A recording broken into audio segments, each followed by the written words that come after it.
righty.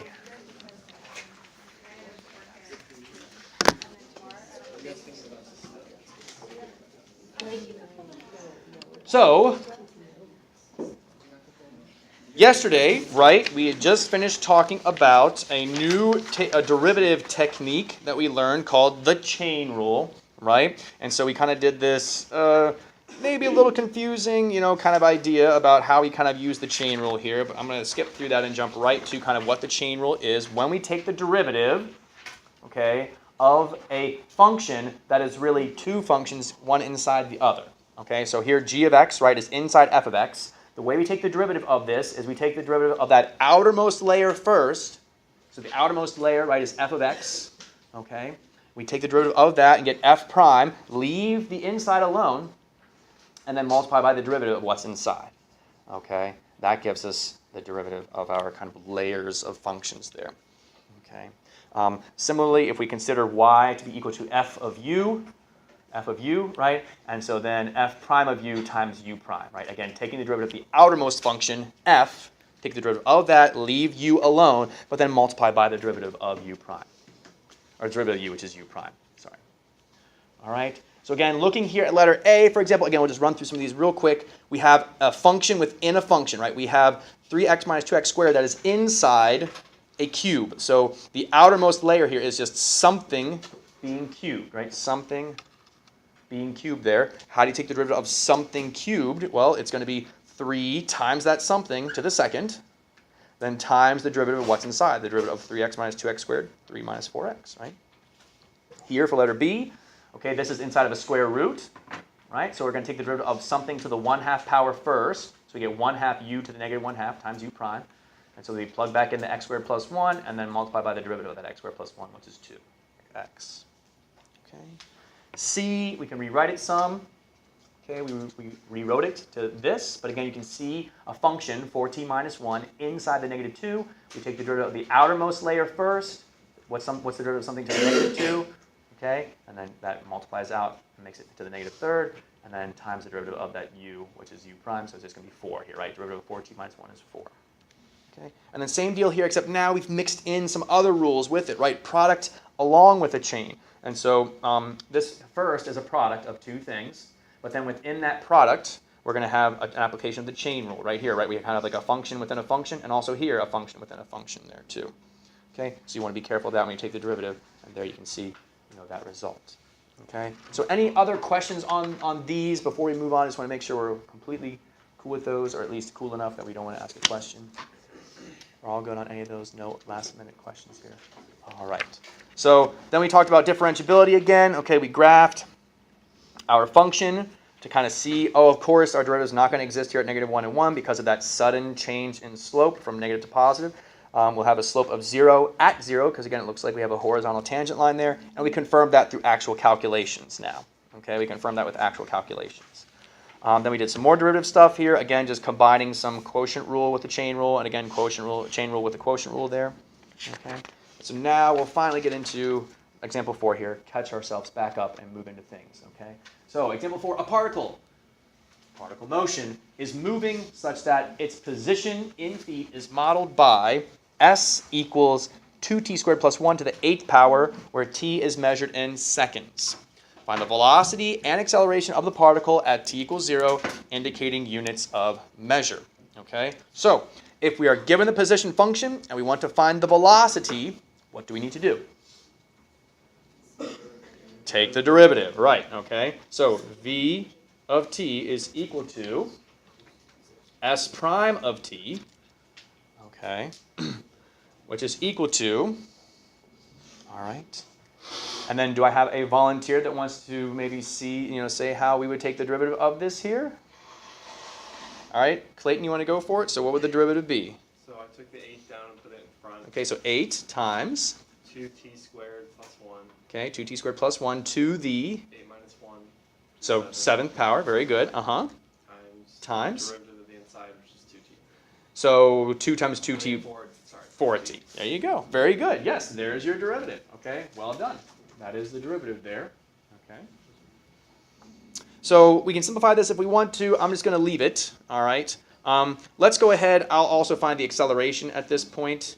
So maybe I will simplify that sum. So let's see here. The 4t and the 8 can make 32t times 2t squared plus 1 to the 7th. Okay? So all we needed to do to take the derivative of s was use the chain rule there, right? Chain rule application, and then there is our simplified derivative. Okay.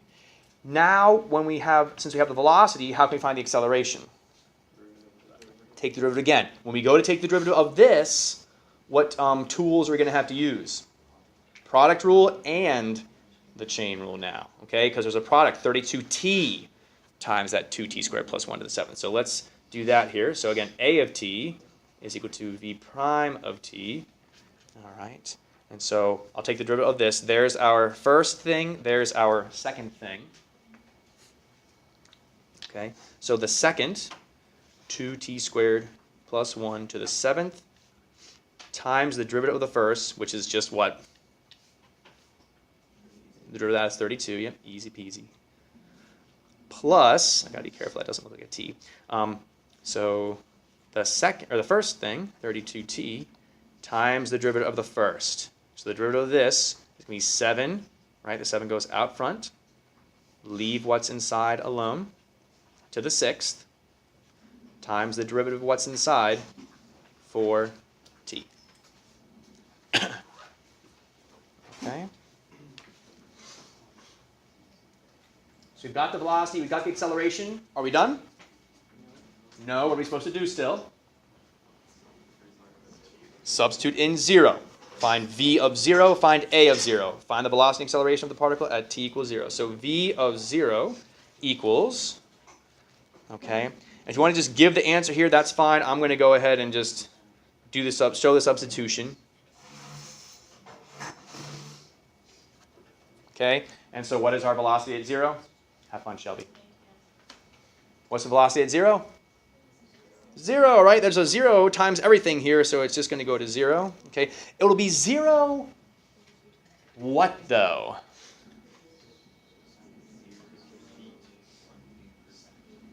Feet per second. Yes, we're in feet and in seconds for the time, and so a velocity is feet per second. So 0 feet per second. So at time t equals 0, the velocity is, the particle is at rest, right? We can say it's at rest. And let's do a of 0. So let's get our substitution in there.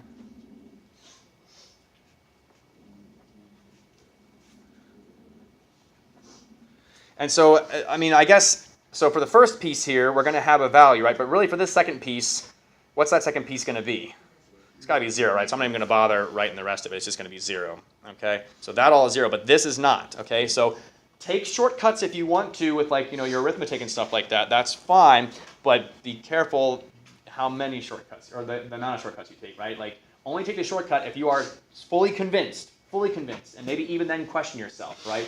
But here we can be fully convinced, since there's a 0 right here, this whole quantity is a product, so everything over here is going to be 0. But this will not be 0 alone, right? Because 2 times 0 squared is going to be 0, plus 1 is 1, to the 7th is 1 times 32. So we end up with 32,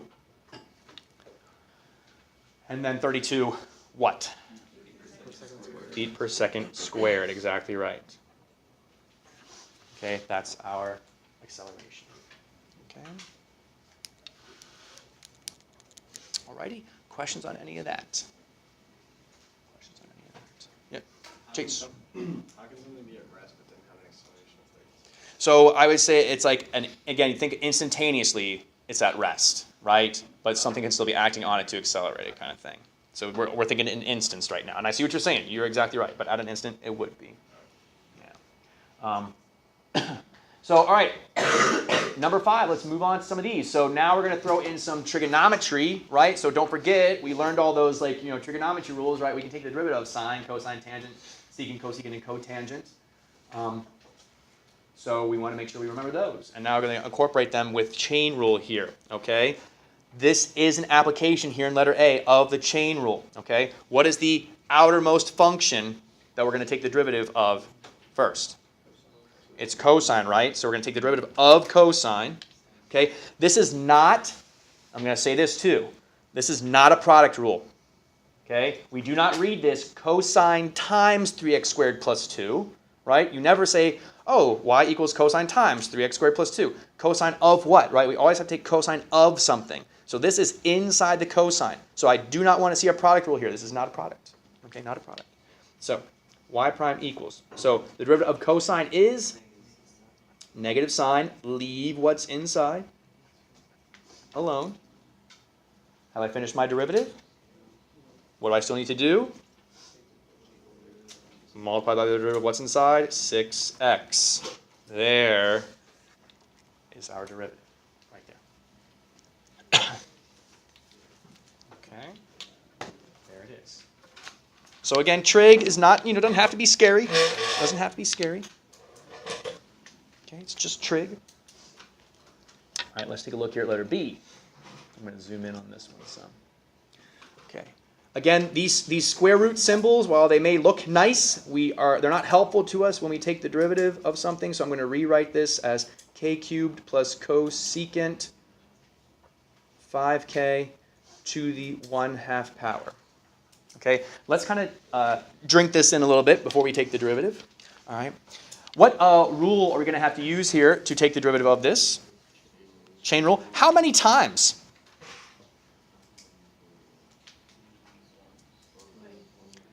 It's going to be twice. Okay? Once, because why?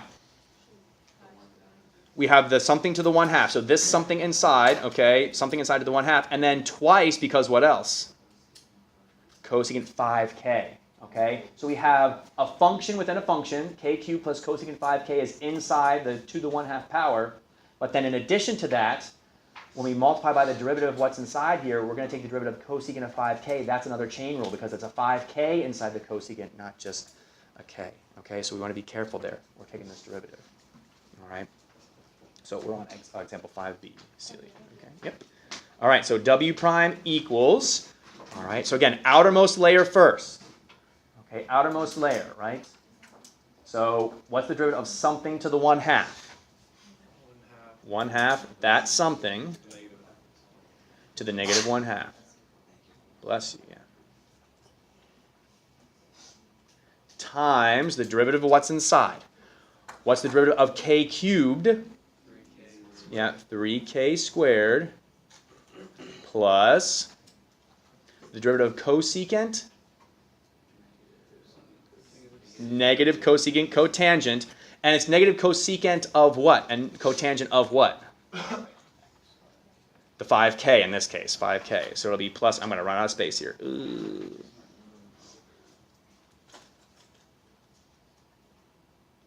Okay.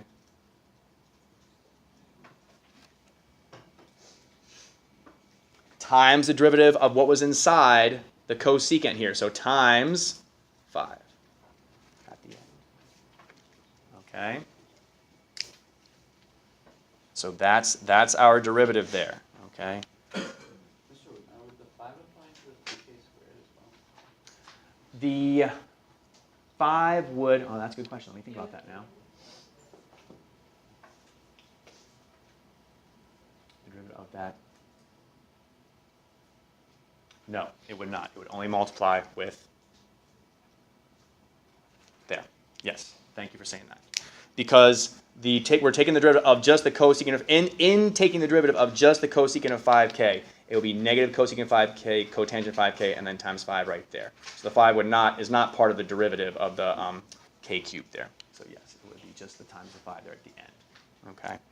So again, forget that parenthesis. It should be right there. The 5 only multiplies with that, the cosecant 5k, cotangent 5k. Okay? Questions on any of that? Moving on then. All right, that one was pretty tricky. Okay. So we got another one here. All right, let's take the derivative here. So let's see. F.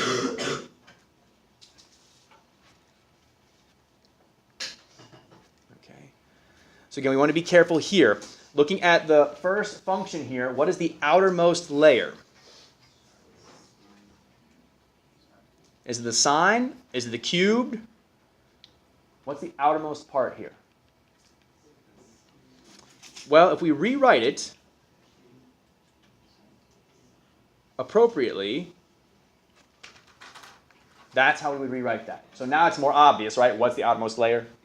The cube, right? So taking the derivative of this, the outermost piece is going to be taking the derivative of something cubed. So the derivative of something cubed is 3 times that something to the second.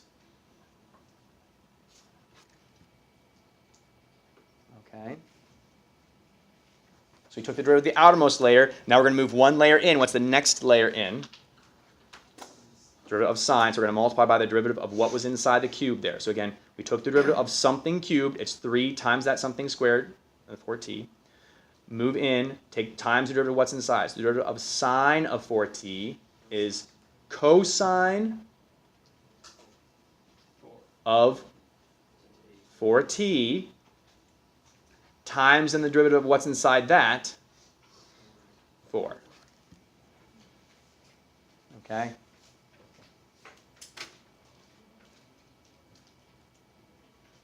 All right.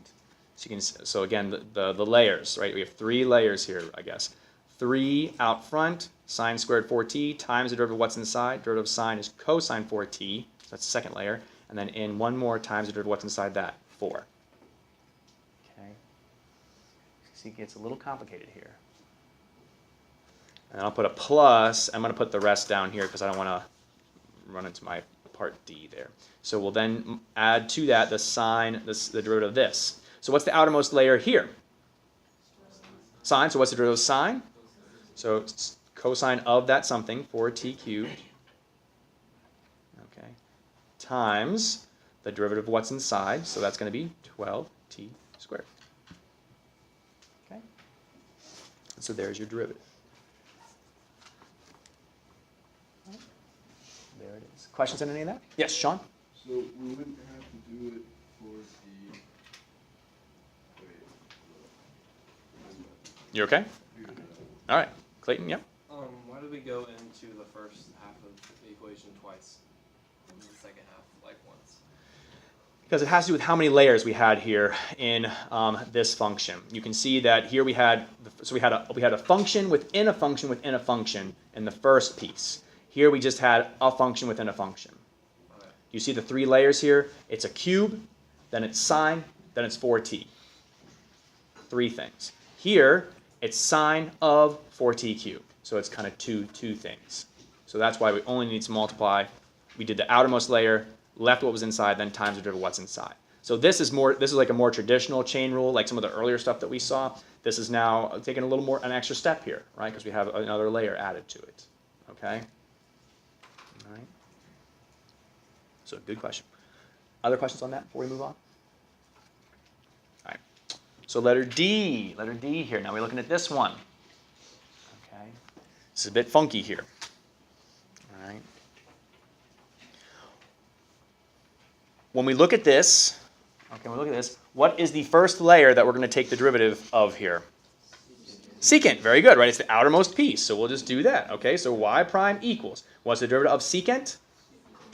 Secant of that thing times tangent of that thing. So we're going to have secant of theta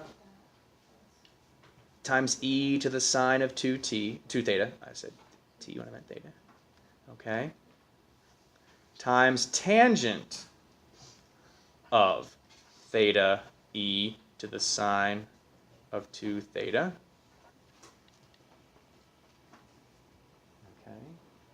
Okay. So we've taken the derivative of secant, we've left what was inside, but now by the chain rule we have to multiply by the derivative of what's inside here. When we go to take the derivative of what's inside, what rule are we going to have to use here? Product rule. It's theta times e to the something there. So it's a product rule. Okay, so I'm going to have to put a times here. Okay, because we're multiplying by the derivative of what's inside. I'm going to run out of space, so I'm going to do like a little arrow right here. Okay, so it's times, and then this quantity here. So the derivative of this, there's our first thing, there's our second thing. All right, our second function. So e to the sine of 2 theta, the second, times the derivative of the first. What is the derivative of theta? It's not 0. So theta is our variable here. It's like x. So let's just like take, what's the derivative of x? It's 1. The derivative of theta is also 1. Okay. Plus, I guess I should have this in parentheses now. Okay. The first, theta, times the derivative of the second. What is the derivative of e to the something? E to that something again. Times the derivative of the something. So what's the derivative of sine of 2 theta? Cosine 2 theta times 2. Whew. That was fun. Okay. There it is.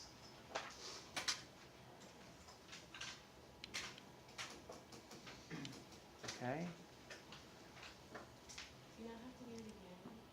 Say again. Do we have to do it again? No, but like if there's two. Oh, 2 from like this, you're saying? Yeah.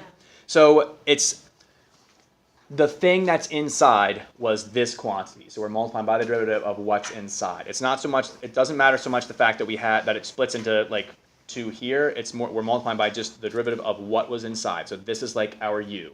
So then u prime would be just the derivative of that one thing.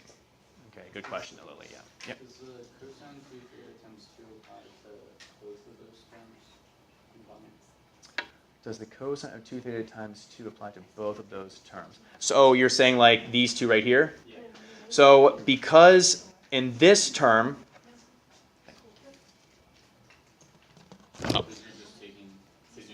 right, exactly. So just to kind of, but in case other people have the same question here, when we were doing the product rule here, it was the second thing times the derivative of the first. So we weren't taking the derivative there, as Carter identified already. And then when we did it here, we were taking the derivative of e to the sine of 2 theta, so we do need that 2 cosine 2 theta there.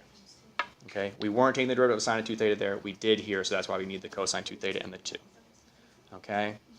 This is about as hard as it's going to get, all right? So if you're looking at this and you're saying, Mr. Witt, I don't know about this, this is about as hard as it's going to get right here. Complicated. Wait, so why did we have to multiply by another 2? I thought the cosine 2 and theta over. I thought that was Shh. Okay, so question was, why do we need to multiply by one more 2 here? Because at no point have we have not yet taken the derivative of 2 theta at any point in here. It was like one more little layer inside. We took the derivative, when we went to go take the derivative of e to the sine of 2 theta, we did, and we got e to the sine of 2 theta again, times the derivative of what was inside, derivative of sine of 2 theta, cosine 2 theta, times the derivative of what's inside that, 2. So we just hadn't yet got to that layer yet. Yeah, that's why. Okay. But again, this is as complicated as I would really, you guys should expect to get. Okay, and really more complicated than maybe what you see on the AP tests and stuff, but should be able to do it. Okay, so that's our derivative. Okay? All right. Moving on. This is easy. This is too easy, so let's throw in some logarithms now. Okay? So, derivative of a logarithm. We can do it, believe it or not. All right? There is a derivative. The derivative of the natural log of x is 1 over x. Okay, the derivative of the natural log of x with respect to x is 1 over x for x greater than 0. Okay? You'll notice over here, we're also giving a chain rule version of it. So now we're saying the natural log of u. U could be like a function. Okay? Excuse me. You'll see it as du over u, or you could also see it as u prime over u. So really, or you could think of it as just 1 over u times u prime. Okay, is that derivative. All right? So here, of course, since it's just x, 1 over x, the derivative of x would be 1, so we don't bother showing that, just as 1 over x. But here, if it's a function inside, then it's times u prime.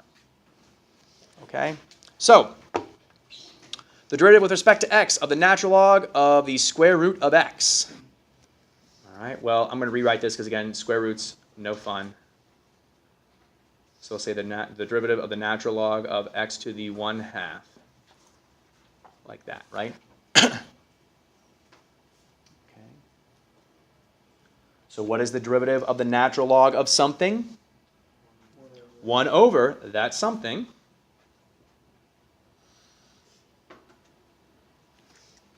Okay. But we haven't taken the derivative of the something yet. So chain rule times the derivative of that something, 1/2 x to the negative 1/2. Okay, so we have to use the chain rule there.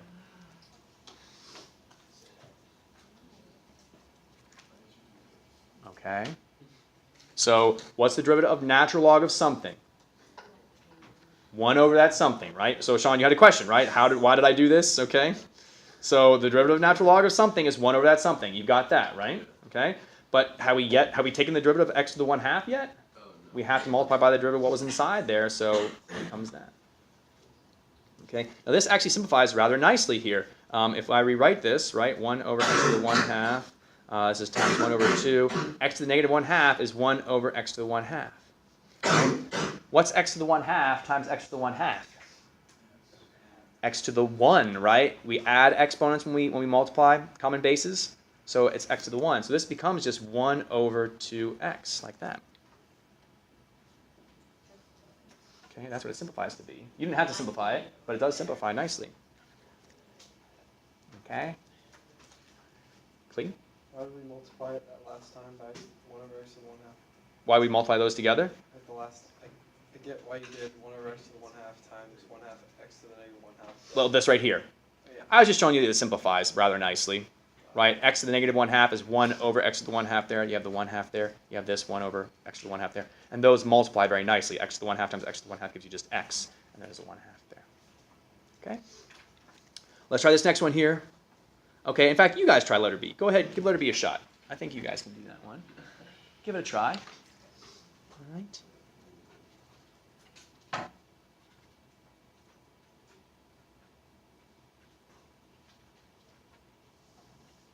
I will give you a hint. There is a chain rule that you need to do here. Chain rule does apply here. So don't forget to multiply by the derivative of what was inside.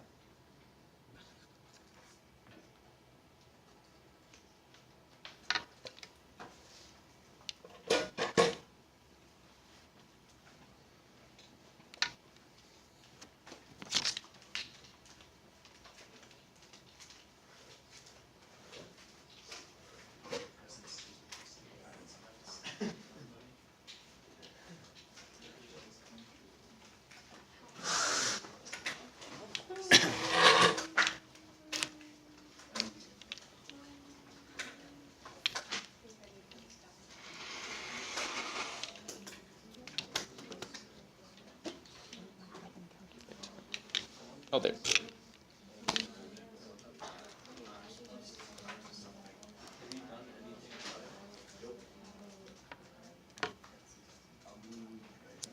All right, Steven, you got an answer for us?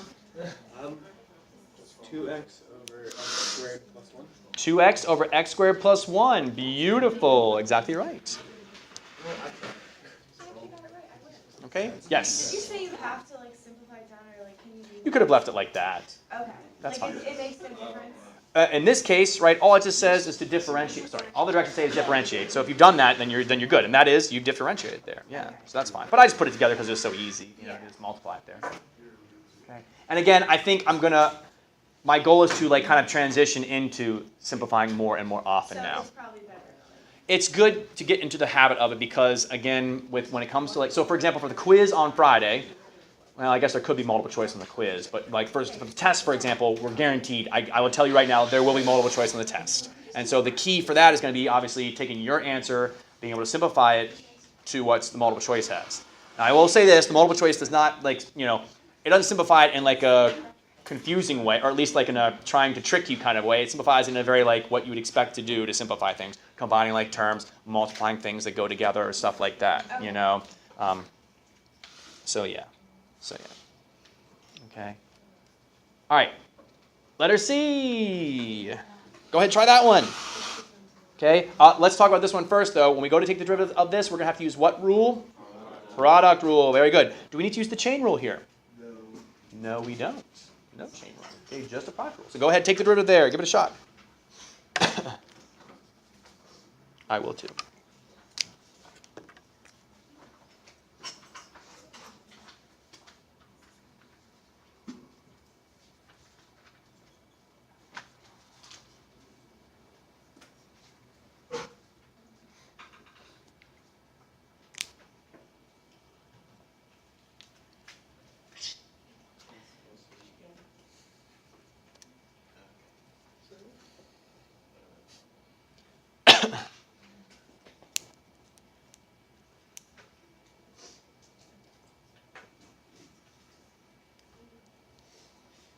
Okay.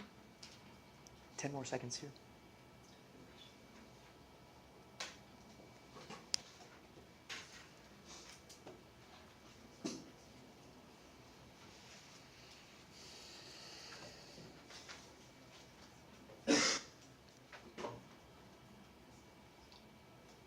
All right, Chase.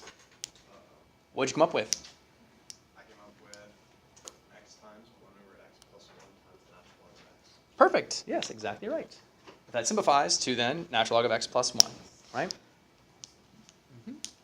Very good. Got it, Sean? Finally. Victory. Very good. Okay. All right, good. All right, let's do another one here. Letter D. All right. What rule are we going to need to use here? Chain rule. Okay. What is the outermost layer here that we're going to take the derivative of first? The cube. Very good. So we're taking the derivative of something cubed here. So it's going to be, I'm going to write it down here. It's going to be 3 times that something to the second. All right, so there's that outermost layer. We took its derivative. Now we're going to multiply by the derivative of what's inside. The next layer in is the natural log. So the derivative of natural log of something, 1 over that something, 6x minus 7, times the derivative of what's inside that, so times a 6 to finish it off. Okay, and there it is. That's it. Okay, that's it. Okay, yes. Sure. CC.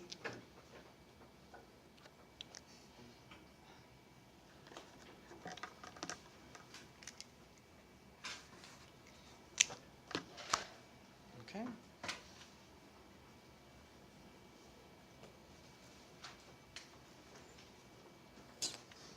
Questions on A, B, C, or D? All right, well, I have a question for you then. Letter A. Natural log of the square root of x. Or in other words, the natural log of x to the 1/2 power. How else could we have rewritten that natural log in an equivalent form?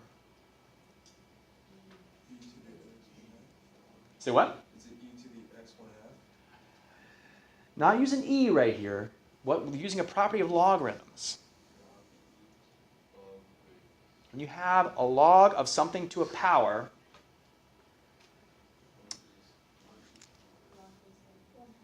one half natural log x. This is not taking the derivative, right? It looks like it. We're bringing that power out front. We might think, oh, that's taking the derivative, Mr. Witt. No, it's not. This is using a property of logarithms. Okay, this is the same as this. Why is this helpful? Well, when we take the derivative of this, what's the derivative of this? 1/2 times 1 over x, which is exactly what we got.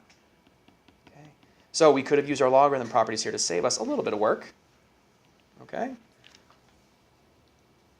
Let me see. I'll say that's y. So I'll say y prime then is 1/2 times 1 over x. Again, you could use a product rule there if you wanted to. You could use a product rule. It's kind of silly to do that just because it's just a coefficient, right? But you could use a product rule. It would simplify it to just be that, the 1 over 2 times 1 over x. God bless you. Okay. Could we have used any logarithm properties for letter B? Are there any logarithm properties we could have used for letter B?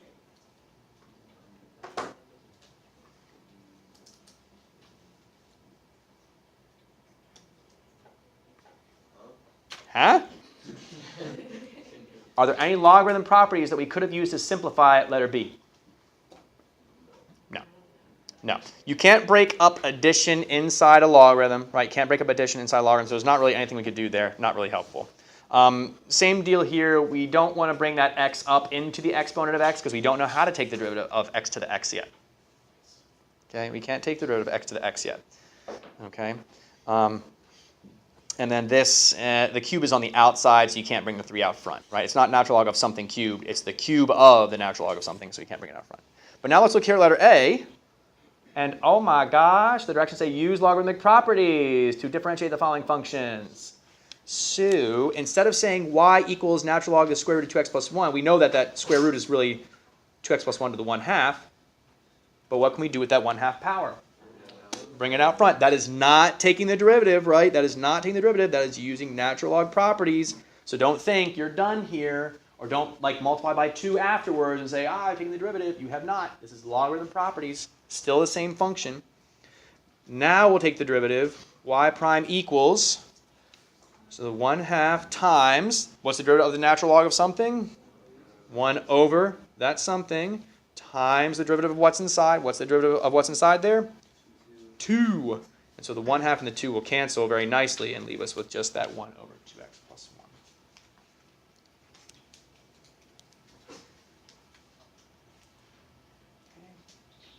1. Last one here, last one, and then we will call it a day. You guys can start on your homework and stuff. Okay. Letter B. That is a mess. You do not want to take the derivative of this as it's currently written, right? It's too much. But we can use our properties. Okay, we can use our properties. When we see, for example, a product inside a logarithm, how can we break that up? Separate it using what operation? Addition. So the natural log of x times x squared plus 1 to the second is the same thing as saying natural log of x times the natural log, plus the natural log of x squared plus 1 to the 2. What's division the same as? Subtraction. So subtract then the natural log of 2x cubed minus 1 to the 1/2 power. Okay. Whoops. Sorry, scooted over here. Yes, we can also bring the 2 out front and the 1/2 out front as well. Is that what you're saying to do, Sean? Absolutely. Yep, we can use that as well. And if you want to do it all at once, that's fine. I'm going to do it just in steps because, again, we're just kind of seeing it here. I don't want to skip too much. But yes, there it is in a much more palatable version, right? Much more easy now to take the derivative because we have some addition and subtraction now. But at no point have we taken the derivative yet. This is all simplification in preparation to take the derivative. All right, so now let's take that derivative. What's the derivative of the natural log of x? 1 over x. Okay, there's a coefficient of 2 here, so we're fine with that. What rule are we going to have to use here to take this derivative? Chain rule, right? We got a function, x squared plus 1, inside the natural log. So what's the derivative of the natural log of something? 1 over that something times the derivative of that something, so 2x. Okay. Minus, and then 1/2, and then same thing, chain rule again applies. So 1 over 2x cubed minus 1 times the derivative of what's inside, so 6x squared. Okay. So that goes to that. That goes to that. And that goes to that right there. Okay, so you can kind of see how they all the derivatives work there, all the little pieces. Okay, questions on any of that? That's our answer. And again, you can simplify it some, not a whole bunch, but you can simplify it some there. Okay? We're all good? All right, so your homework is, we have one more page left, so I'll just save that for Thursday. Okay, just a few problems, really. So Thursday is going to be finishing up these notes, and then we're going to just basically get you ready for the quiz, all right, in preparation for that quiz, okay? This quiz coming up, it's, going to be challenging, right? It's going to have chain rule, product rule, quotient rule, all the different, other logarithm or rules, derivatives and stuff like that, so be careful. You did it on purpose, I know. Okay, so yes. Yes, I'll come, yeah. Indian food. When it's 2 times x squared,